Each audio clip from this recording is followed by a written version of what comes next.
চতুৰ্থ সংগ্ৰহ গ্ৰন্থ আৰু বাণিজ্য মেলা আৰম্ভ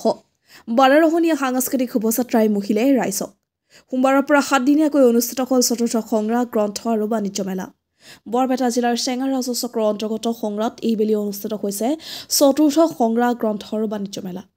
সংগ্ৰাৰ মৰহুম মহম্মদ আলী সমন্বয় ক্ষেত্ৰত সংগ্ৰাহ নৱশক্তি যুৱ ক্লাবৰ উদ্যোগত সোমবাৰৰ পৰা অনুষ্ঠিত হৈছে গ্ৰন্থ আৰু বাণিজ্য মেলা 9 ডিচেম্বৰৰ পৰা 15 ডিচেম্বৰলৈ 7 দিনীয়াকৈ চলিব এই গ্ৰন্থ আৰু বাণিজ্য মেলা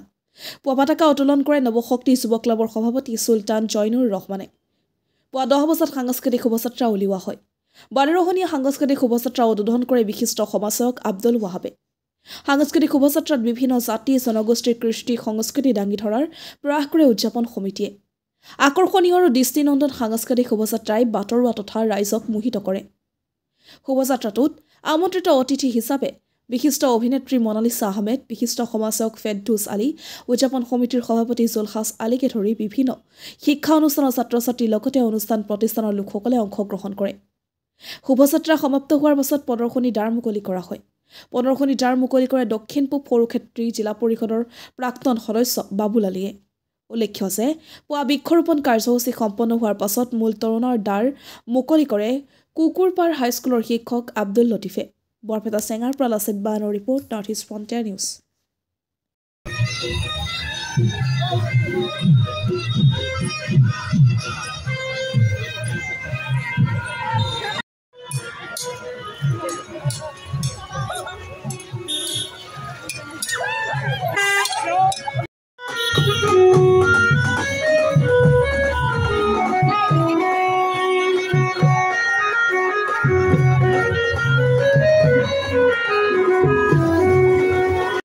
চনৰ সংগ্ৰাহ চতুৰ্থ গ্ৰন্থ আৰু বাণিজ্য মেলা আৰম্ভ হৈছে আৰু এই চতুৰ্থ গ্ৰন্থ বাণিজ্য মেলাত আমি পোনপ্ৰথমতে আজি আমাৰ বৃক্ষৰোপণ কাৰ্য পতাকা উত্তোলন কাৰ্যসূচী আছিল তাৰপিছত আমাৰ বৃক্ষৰোপণ কাৰ্যসূচী আছিল বৃক্ষৰোপণ কাৰ্যসূচীৰ পিছত আমি মূলদ্বাৰ উন্মোচন কৰি এতিয়া আমি সাংস্কৃতিক শোভাযাত্ৰা আৰম্ভ কৰিছোঁ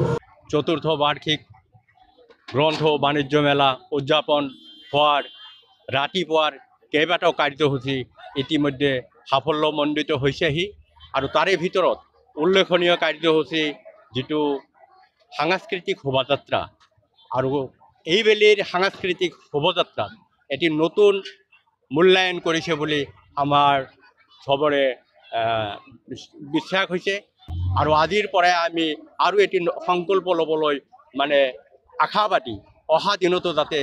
ঠিক এনেকুৱাই প্ৰতিটো কাৰ্যসূচী সাফল্যমণ্ডিত হয় তেওঁলোকে এইখিনি পৰিৱেশন কৰিবলৈ বিভিন্ন সংবাদ মাধ্যমৰ যোগেদি আমি জানিবলৈ পাওঁ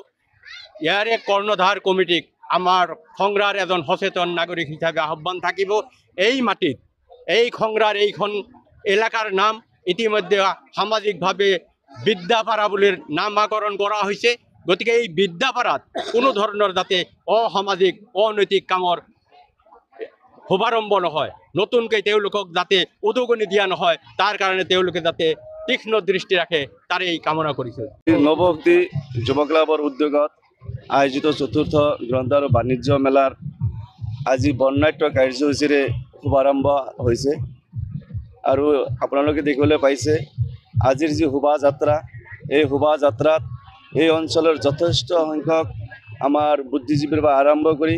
বিভিন্ন ধৰণৰ জ্ঞানী গুণী মানুহে অংশগ্ৰহণ কৰি শোভাযাত্ৰাখনৰ সাফল্যমণ্ডিত কৰিছে যথেষ্ট সংখ্যক ৰাইজৰ সহায় সহযোগিতা ইয়াত পাইছে আৰু এই বাণিজ্য মেলা আৰু এই গ্ৰন্থ মেলাখন এনেকুৱা এক গ্ৰন্থ মেলাত পৰিণত হ'ব লাগে যে বিভিন্ন অঞ্চলত বিভিন্ন ধৰণৰ অনুষ্ঠান প্ৰতিষ্ঠান হৈ আছে কিন্তু আমি সবেই অনুভৱ কৰিছোঁ যে উক্ত অনুষ্ঠানসমূহৰ পৰা আমি ৰাইজ ইমান লাভান্বিত হোৱা নাই তেওঁলোকে এই গ্ৰন্থ আৰু বাণিজ্য মেলাৰ লগত সংগতি ৰাখি বিভিন্ন ধৰণৰ সমাজৰ পৰা যিবোৰ ব্যাধি আমাৰ সমাজবিলাকত আৱৰি ধৰিছে এই ব্যাধিবোৰ দূৰ কৰাৰ ক্ষেত্ৰতে তেওঁলোকে সহায় সহযোগ কৰিব এই ক্ষেত্ৰতো আগভাগ ল'ব আৰু এই ক্ষেত্ৰত আমাৰ এই অঞ্চলৰ এজন জ্যেষ্ঠ মুৰব্বী সমাজ সচেতক সংস্কৃতিৰ জগতৰ লগত জড়িত আমাৰ সন্মানীয় ৱাহাব আলী খান ডাঙৰীয়া আমাৰ পুটচিঙা সমবায় সমিতিৰ সচিব তেওঁৰ যি অৰিহণা আৰু তেওঁৰ বয়স অনুপাতে যিখিনি আমাৰ এই অঞ্চলৰ যুৱ বন্ধুসকলক উৎসাহ আৰু উদ্দীপনা দি আছে এই ক্ষেত্ৰত মই এই আজিৰ আপোনালোকৰ সংবাদৰ জৰিয়তে তেওঁক মই ভূয়সী প্ৰশংসা কৰিছোঁ আৰু মই আশা ৰাখিছোঁ তেওঁ এই ক্ষেত্ৰত সাফল্যমণ্ডিত কৰাত সদায় আগভাগ লৈ